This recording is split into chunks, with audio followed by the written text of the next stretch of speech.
and welcome to another Girl Talk edition of the Housewives News Network. I'm Taylor J, your host.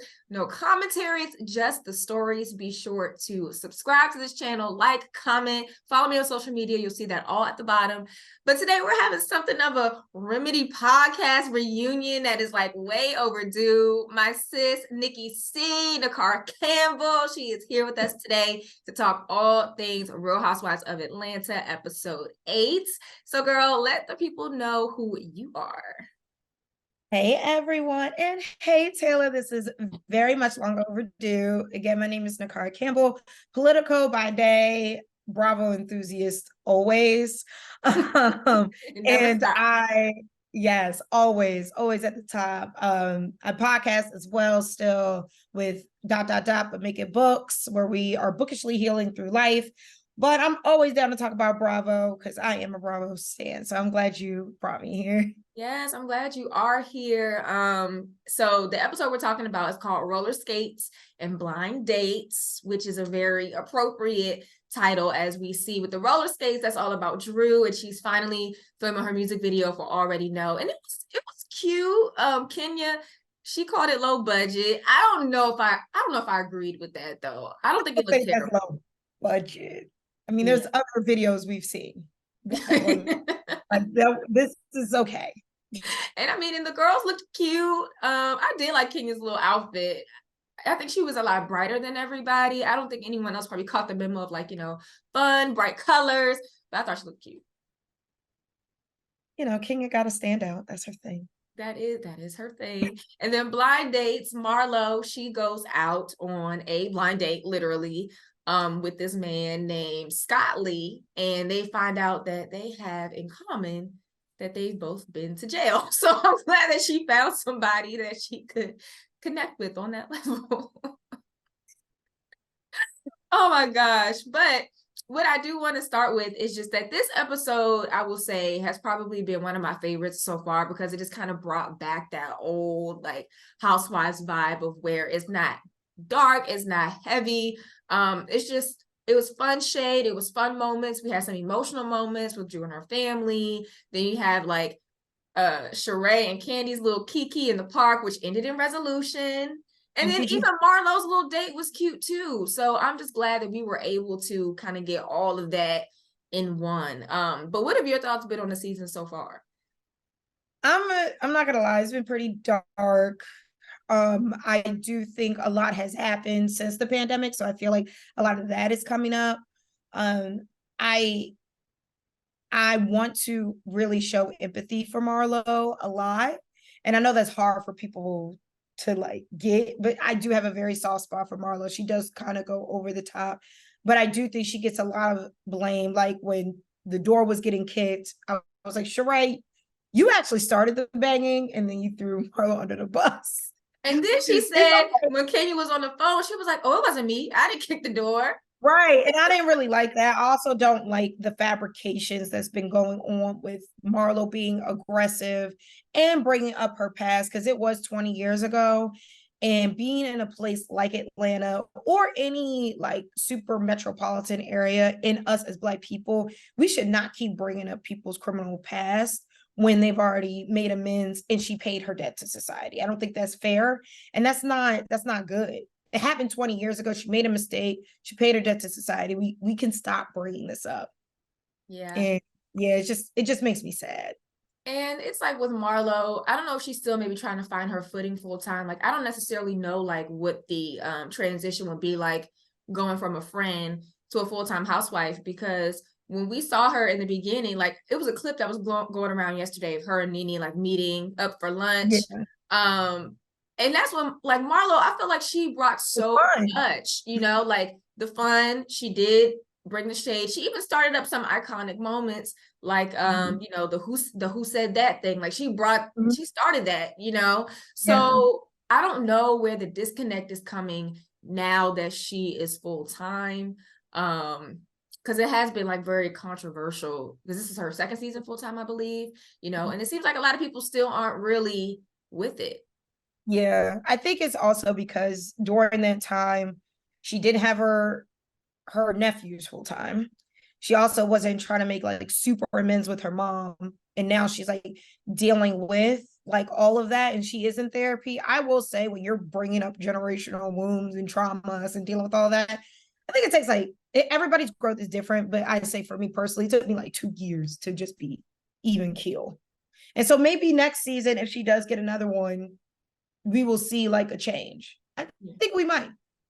Yeah, and I I think think, and it might even come by the end of the season, you know. I think we just have to pay attention to what happens offline, because there is a yeah. lot of like, you know, drama that goes on, you know. Yeah. Yeah. And then also, when you said about the season, I do watch Love and Marriage Huntsville.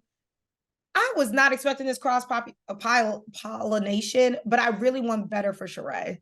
She's a Yes. beautiful woman, and I need her to find a man that's not this man or any man she's dated in the past. She's too beautiful to be dealing with these mess, all the messes of the men's. Lots of messages for the men's. And I actually came across a old clip.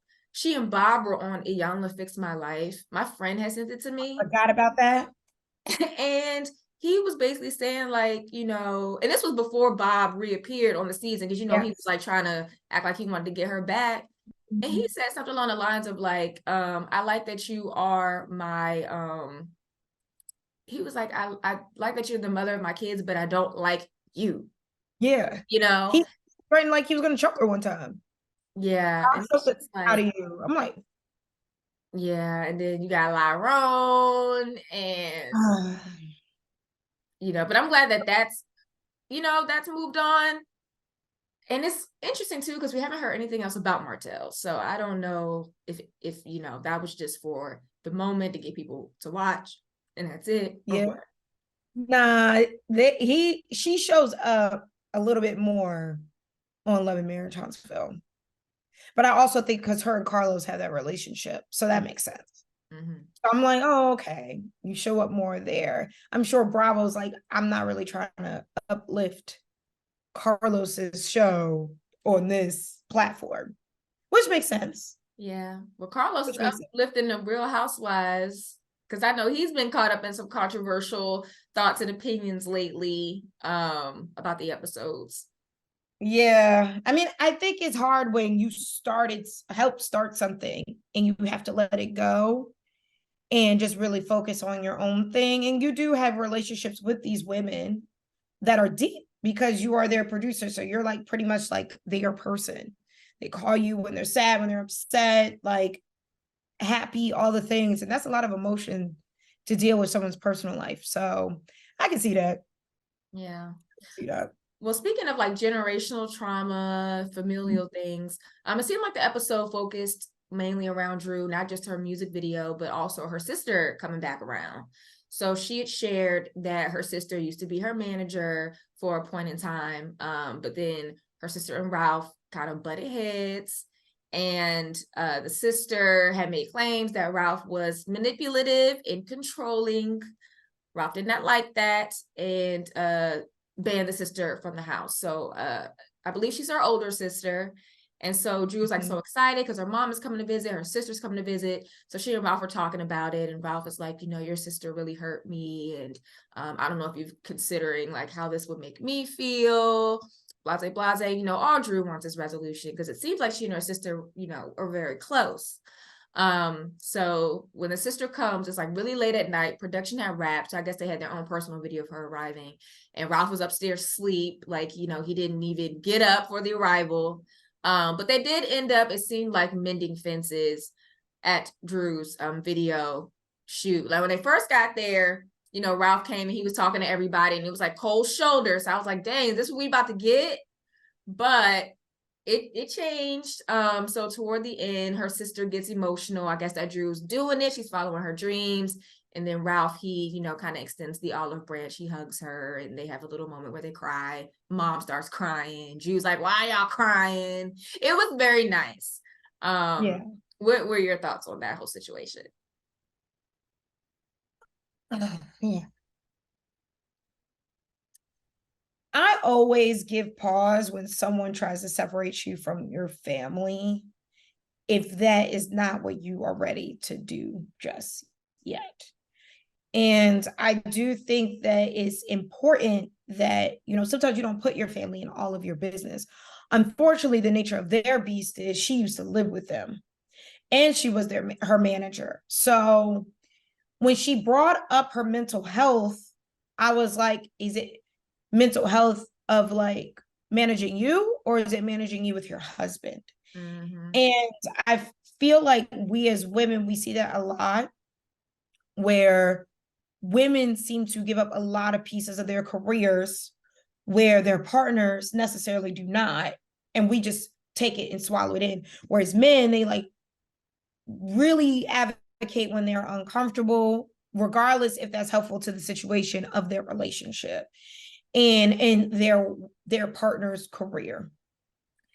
Let me So interject real quick. When you said that, that automatically made me think about Silas from Summer House Martha's Vineyard. And I know this is like a yes, whole other subject, but I was watching the yes, episode last night, and he and Jasmine girl, were talking, and he said something like, I got to tell you like how if I tell you how I feel or something like that, that'll make our situation better. And she was like, for you, yes, so that brought that to mind. But continue your thought. yeah. And there's parallels, honestly, between the both, except that, I feel like Jasmine feels indebted in a way to Silas because of he like pretty much uplifted her out of poverty.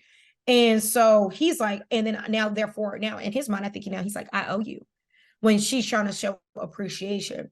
With Ralph, I think like him writing the song, being really ingrained in Drew's career, kind of reminds me of like that Lady Gaga situation when Lady Gaga was dating her ex-fiance and he like really like was ingrained in her career. I definitely think like with someone like Ralph, he could be the most loving person to other people, but I just don't think this relationship is where he's going to shine. Yeah. Because this is just it's turning into gaslighting, manipulation. There's been weirdness with like possibly cheating, inappropriate relationships with the assistant last season. And now we're dealing with you not respecting her family. It seems very much isolation tactics, to be honest, isolating her in such a way that she feels like she has no one to turn to. And that is the biggest thing of a gaslighter and a manipulator. Yeah. I just don't think this relationship is where he will shine. And it has come, and it has come out, through the episode, even with her tagline, that there is some gaslighting that has happened in there. So I guess we just have to continue to pay attention and see where things crack, because we know they're going through a divorce now. And which I'm still like, yeah. what do I want to see? Like, I guess the family stuff is where we're seeing the fracture of like where it's going to be. Definitely that. And even like with the music video shoot, because I think I had mentioned this, I think maybe last week in my episode here, that Drew was like, maybe we need to have Ralph be the main guy in the video versus someone else because it'll be good for our marriage, So that was a little something that I had paid attention to as well. And I watched the video, I did, and I think it's cute. And it's like, little steamy scenes between her and Ralph, but it's so weird to watch it now, like knowing what's going on. So I'm like, maybe she should have gotten like a video guy instead of him. But I'm sure at the time she didn't foresee that they would be going through what they're going through either. No, I think yeah. And that was the last ditch effort. It's like when people have kids because they think they'll save their marriage. And it's like, no, like don't bring another human into your toxicity. That's actually not what we need. No kids in the mess. No kids in the mess. No kids in the mess. No kids in the mess. Well, speaking of mess, more mess. So Sheree has just been like the big talk of the season, She by Sheree, stirring things up, trying to reconcile people, I guess. So she feels like there was a lot left unsaid at the Keeping It Gucci brunch or Let's Be Gucci brunch, whatever she called it. And so she reaches out to Kandi and she's like, hey girl, let's meet up and talk. So they meet up at the park. And this was such a missed opportunity for Sheree because Kandi shows up in her sweats and her sneakers, and Sheree is wearing a fur, some Louboutins, like, and not her leisure, whatever you call it. She wasn't wearing it. And I'm like, girl, like this was the moment. Yeah. What happened? I mean, she did wear it for Beat the Bomb though. She When they did. were And when she they wore were it last season. They did like some exercise thing, and she brought her like yoga mat and she wore her little sets. So I don't yeah. know what it is about this season that she's not wearing her stuff as often as she did before. I don't know. And then we Well, saw that she's maybe like doing some baby stuff too. yeah, with her beautiful Oh, granddaughter. so Like I'm heartbroken though. so I'm I like know because Tyrone, really? Cairo fine. Um I think maybe she's feeling a little insecure. I I can see it. Like these women have like they throw shade so much that like it hurts me sometimes. Like I'm like, sheesh, like being vulnerable with these women is a lot. And like, you know, we've dealt with this last season and this season about Kandi really not being around. Mm-hmm. Like I think she is so busy that she's not even there for her own family because her family's brought it up. Like her Right. daughter, like said, like, I don't really want you to have another kid because you barely have time for the kids you do have, Mm-hmm. or your husband. And I think that now she's just so busy that when people are trying to be vulnerable with her, and I've been a victim of this too, where you get so busy that being sensitive to people's feelings is not on your priority list because you don't have time to think about the feelings because you're just trying to paddle up above surface. So I would have liked Kandi to be a lot more. She's not being that sensitive this season Right. at all. Well, Kandi has said too that she's just not the sentimental type. Like that's just how she is. But Because that's a lot because she is though. I mean, she cries, yes, But and she's mad. when yes, exactly, and I mean, you even think about back to when we were in the middle of Mama Joyce being the way that she has been to Todd and like Carmen and all them, and it's just like I don't know if Kandi just feels uncomfortable in situations like that where like she doesn't know how to approach it or whatever. Because even when people would come to her about that stuff, like when Mama Joyce, said she was going to like fight Carmen or whatever, That was like crazy. Candy's laughing, like she'll laugh. Yeah. So I don't know if that's just like discomfort with sensitive situations like that. I mean, even like with Sheree, she turns the stuff into spoofs and whatnot. And she thinks it's funny, even It's though not. it's hurting someone's feelings. Yeah. I don't think that was I'm gonna be honest, like if she were my friend, that would really, really hurt me because that wasn't funny. Because like all the times that people could say anybody says anything bad about her restaurants or her businesses, she goes, "Oh, she's about to fight Marlo at Beat the Bomb because of bringing up shootings." But that's like a known thing in Atlanta. Like people be getting shot at your restaurants. Food is bomb. Nobody's doubting that.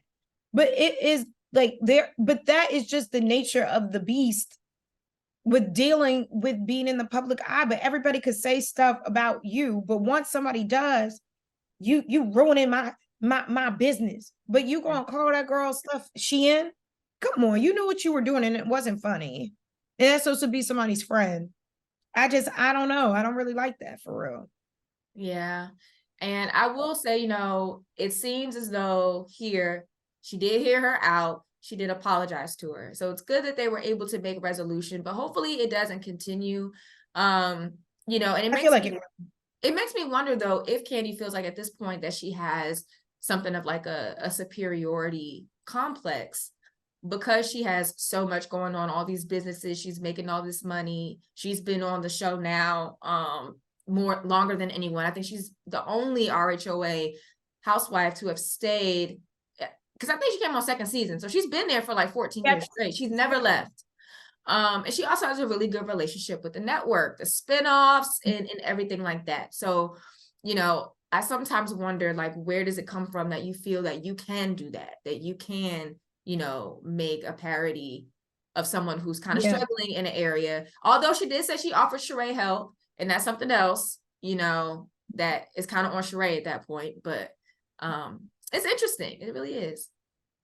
Yeah, I think about that too. I don't know if it's superiority. I don't think she thinks she's better than anyone. I do think she's just like, I'm not in the same, like, we're not the same. if that makes sense. Like, Mhm. not that I'm like looking down on you, but like me and you, we're not the same in that way. Like, I have done successful businesses, and it's not to gloat per se, but it's like to say I do have this expertise. The proof is in the pudding, as the elders say. Like, Right. it's in there. Like, I have these businesses. I'm a songwriter. I had a Tony. Like, it is like I'm doing the things. And so you should kind of like be more humble. But sometimes no one likes, and not sometimes nobody likes to know it all. So Yeah. I think she could be a little bit more sensitive to people who are not having it all together, like you said, and just kind of take like some humility within themselves and be grateful. And I think she is grateful, but Oh, like absolutely. when you talk to people, just have a little bit more humbleness about you. I Yeah. think. Yeah, I I think definitely it'll go think, along. and hopefully, in watching these episodes back, that several of the women, can see themselves and be like, okay, you know what? Maybe I do need to work on this. Maybe I could be a better friend in this way. Maybe I need to like back off on this, you know. Yeah. Um, so we'll see. Next week is going to be interesting because we're getting a bit of an OG reunion, season 1, Real Housewives. We got Kim Zolciak, Lisa Wu, Deshaun Snow, Sheree. Of course, Nene won't be present for obvious reasons. But I'm really curious to see what's gonna happen with that. So Hopefully they bring some back. you hope that they bring some people back. So okay, so let me ask you this. How do you feel about the state of casting? Do you think that, I mean, because right now it's a little all over the place, right? Yeah. But at the same time, I know some people are like, scrap it. It needs to be like a complete overhaul and reboot. Others are like, bring some people back instead. What are your thoughts? I think it needs to be an entire scrap. I think that if you are a fan of the other franchises, which I know you are, OC, I finally finished. I've caught all the way up to the newest season. I'm so proud of me. I see where if you scrap everyone and try to bring in so many new people, it doesn't have that same like nostalgia, but also newness of it. Even with like Roni, same thing. Miami's a I good example too. who Miami, because Oh, they Miami they is a very good rebooted, example. but they kept some old Yeah, people and brought some new people, and it works. and it works. I don't think they need to completely overhaul. I do think that they need to bring some people back. Like Married to Medicine, 9 seasons straight, has not missed. Every single time the seasons are good. And I'm like, it's like enough drama, enough lightness, enough heaviness, and like it's still fun. Right. I think that, Kandi does have a lot of problems with folks who would probably be good to bring back. Like Phaedra did, like she did some messed up stuff. I ain't gonna lie, but Phaedra is good TV. Yeah. Portia, same thing. Done some stuff, but good TV. So I just think that we need to bring some people back because the shade ain't fun no more. No, it's The it's shade's not, not fun. and it's just like, I feel like this past episode was like the closest that we have kind of gotten to that since Atlanta has started this season. Yeah, Um, same. but Orange County though, and I'm going to be recapping that one too. I really am enjoying it. I think that it's good. I do think that Tamara's doing too much. Like the episode when they were on the boat, I'm like, girl, you don't have to do all that. But I do like it. So She's crazy. doing the most, and I I know, like but she's so crazy. I love it. Shannon handled herself well, but like with OC, even though like it was drama, whatever. I love how the episode ended when they were like throwing the cake. Like I just thought that was so cute and fun. I'm like, can we get back to that? Yes, yes. Like this last season of Jersey, same thing. Like it's not as light as it needs to be. So I think they need to take some people out, put some people back in, whatever may have you. But OC, I've been enjoying. Like the episodes have been good, have been funny. I checked out of Jersey. I actually did. I stopped. I think I can't even remember the last episode that I looked at. And I ended up doing like the reunion, just like catching up that way because it was It too was dark. much. It's dark. It's dark. It's dark. The family dynamic isn't fun. And it never was, to be honest, from the beginning. So they should never have brought like Teresa's family on there. Like it doesn't work. Yeah, because they were fighting from the first episode when they had the baby christening and they turned Oh, that's how we knew. That's how we knew. It was Yeah. nothing that it was nothing that was going to make this good. Yeah. Their family dynamic. It only made it worse. I do want to see though on Atlanta like less celebrity and maybe trying to bring in a person or two, like Kenya's friend Akila. A lot of people seem to like her, the WAG. She's like married to a football player. Like maybe bringing in a couple of women like that who we don't necessarily know. I don't think Kenya needs any more friends. Well, she has, and that was just an example. That's the thing that she had to be on the cast. Yeah, people nothing like against her. No more Kenya friends. I think it's time like somebody stand up to Kandi in Kenya, and not in the way that Marlo does, because all they're going to do is bring up her criminal past, and I don't really like that, like I said before. So I would like a Portia. I was going to say Portia's the perfect person for that, because I'm like, He will she's go toe to toe with both of them. Him too. Yeah. Kim will go toe to toe with them and tell Katie all about, like, they probably gonna talk about Tardy for the party. I'm here for it. Like, I want all of that. Like, I need like funny. Yeah. I need laughter.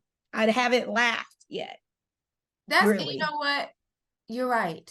I have not laughed either.